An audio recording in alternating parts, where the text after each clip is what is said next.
예, 안녕하세요. 저는 행정실 장하늘입니다. 부득이 이렇게 영상으로 연수 진행하는 점 양해 말씀드립니다. 저는 학교 공공요금 지출 담당으로 오늘 학교 에너지를 어떻게 합리적으로 사용할 수 있을지에 대해서 이야기해보려고 합니다.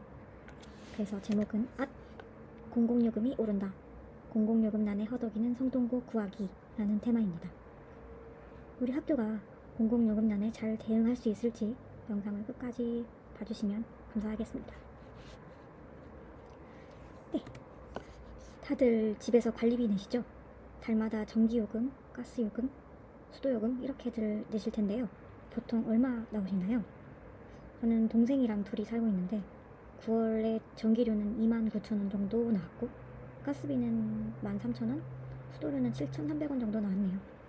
그 다 하면 5만, 6만원 정도인데, 그럼 학교는 한 달에 공공요금으로 얼마 정도가 나갈까요? 혹시 저희 학교 요금이 얼마나 나가는지 아실까요? 예, 아마 지금 시청각실에 정적이 흐르고 있을 것 같은데, 예. 10월 공공요금 내역을 보여드리면 전기요금은 1200, 가스요금 470, 수도요금 1500만원으로 총 3200만원 정도가 공공요금으로만 나갔습니다. 한 달에 이렇게나 많은 금액이 공공요금으로 나간다는 거 알고 계셨을까요? 네, 보통 가스요금은 400에서 50, 500, 400에서 500, 전기요금은 700에서 1600만원 선입니다.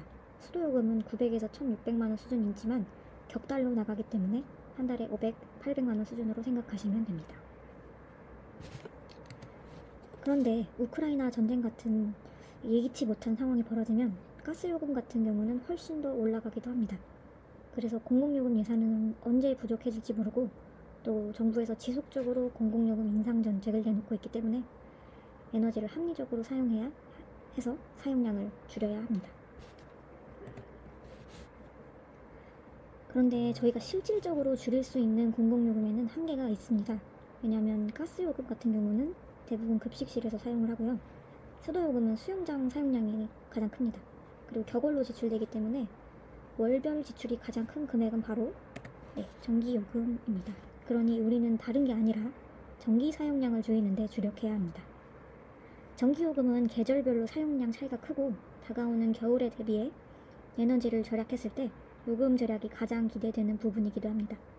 그럼 이제 우리가 전기 사용량을 줄여야 한다는 건 이제 다들 납득하셨을 거라고 생각을 하고요. 그럼 잠깐 선생님들의 참여를 독려하기 위해서 미니게임을 한번 해볼게요. 원래는 업앤다운 게임이라고 제가 그런 게임을 할 생각이었는데 제가 현장에 없는 관계로 비대면으로도 쫄깃하게 진행을 할 수 있는 참여형 게임을 진행하겠습니다. 제가 1에서 50까지 숫자 2개를 생각할 건데요. 이 두 숫자가 무엇인지 맞추는 게임입니다. 답은 이미 정해져 있으니 그냥 로또처럼 마음에 드는 번호 찍으시면 됩니다. 가지고 계신 핸드폰을 다 열어주시고 기본 카메라 앱을 켜셔서 화면에 보이는 QR코드를 스캔해주세요. 카메라에 QR코드가 인식이 되면 저렇게 노란색으로 사이트 주소가 뜹니다. 그러면 노란색 사이트 주소를 클릭해주세요. 클릭을 하시면 폼을 작성할 수 있는 페이지로 이동할 텐데 여기에 성함, 핸드폰 번호, 숫자까지 입력해 주시면 됩니다. 성함은 중복 방지를 위해서 하는 거고 핸드폰 번호는 기프티콘 보내드릴 번호입니다. 그리고 1에서 50까지 숫자 중에 제일 삘이 오는 숫자를 골라 적어서 제출해 주시면 완료입니다. 네, 다들 하셨을까요? 진행이 조금 지체된다면 영상을 잠시 멈췄다가 다시 재생해 주시면 감사하겠습니다.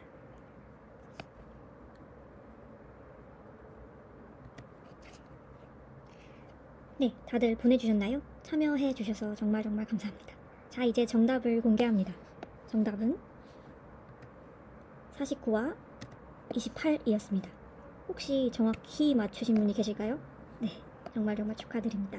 월요일 아침에 제가 폼 확인 후에 쿨메신저로 시상을 해드리도록 하겠습니다.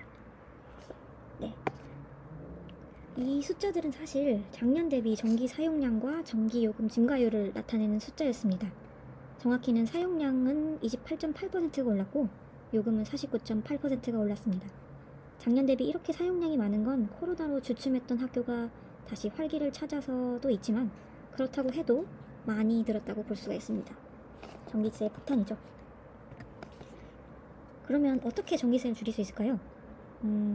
행정실에서는 일단 12월에 방학을 하고 나면 관리실 환경 개선이 있습니다.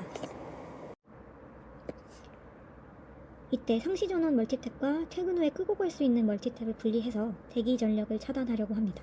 그 외에도 타이머 콘센트나 대기 전력으로 자동으로 전환되는 멀티탭 보급도 고려해 보겠습니다. 그리고 학교 조명도 23년에는 모두 LED 등으로 전체 렌탈해서 유지 보수할 예정입니다. 조명을 LED 등으로 바꾸면 사용량이 유의미하게 줄지 않을까 합니다. 그리고 그 외에도 선생님들이 도와주셔야 하는 부분이 있습니다. 정부에서는 실내 온도를 19도로 유지하라고 하는데 저는 그것까지는 부탁드리지 않습니다. 저희들이 맞춰둔 온도 24도에 꼭 맞춰두고 사용하시기를 권장드립니다. 임의로 조작하실 경우에는 아예 난방기가 꺼지는 상황도 종종 발생하니까요. 네, 그렇게 사용해 주시고요. 24도에 맞춰 사용해 주시고 환기할 때를 제외하고는 창문을 닫고 사용해 주시고요. 제가 성동인 3 오프라고 제목을 지어봤는데 퇴실할 때 전원 오프, 빈교실 전원 오프, 그리고 개인 난방기 오프, 이렇게 3가지 오프를 실천해 주시면 감사하겠습니다. 원래도 개인 난방기는 사용을 하면은 원래는 안 되지만 저는 사용하지 말라고는 안 하겠습니다. 사용하지 않을 때 꼭 꺼주시고 그래야 화재 예방도 할 수 있으니까요. 그리고 계절에 맞는 옷차림, 담요도 적극 활용해 주시기 바랍니다. 그리고 이번 연수에서 제가 꼭꼭 당부드리고 싶은 것이 이번 연수의 목표라고 할 수 있는 그린터치 설치입니다. 이건 컴퓨터 대기전력 전전 프로그램인데요. 제가 쿨메신저로 이 프로그램 설치 파일을 보내드릴 텐데 다들 필수적으로 설치하셔서 활용하시면 좋겠습니다. 3가지 절전 모드를 고를 수 있는데 본인에게 필요한 모드를 사용하시면 되고요. 최소 절전에 두고 사용하시면 모니터만 꺼지는 거니까 꼭 추천드립니다. 종합해서 얘기하면 저희 관리실 환경 개선 때 멀티탭 분리하고 LED 등 전면 교체하고 난방기 전원 차단 잘 해주시고 제가 아까 말씀드린 3오프 잘 실천해 주시고 그린터치까지 설치해 주시면 전기 사용량이 현저하게 절감되지 않을까 합니다. 지금까지 공공요금 현황과 에너지 대란에 어떻게 대응하면 좋을지에 대해 말씀을 드렸습니다. 공공요금난에 현명하게 대처해서 내년 이맘때에는 공공요금이 줄었다 라고 할 수 있기를 바랍니다. 선생님들의 협조 부탁드리고 지금까지 장하늘이었습니다. 감사합니다.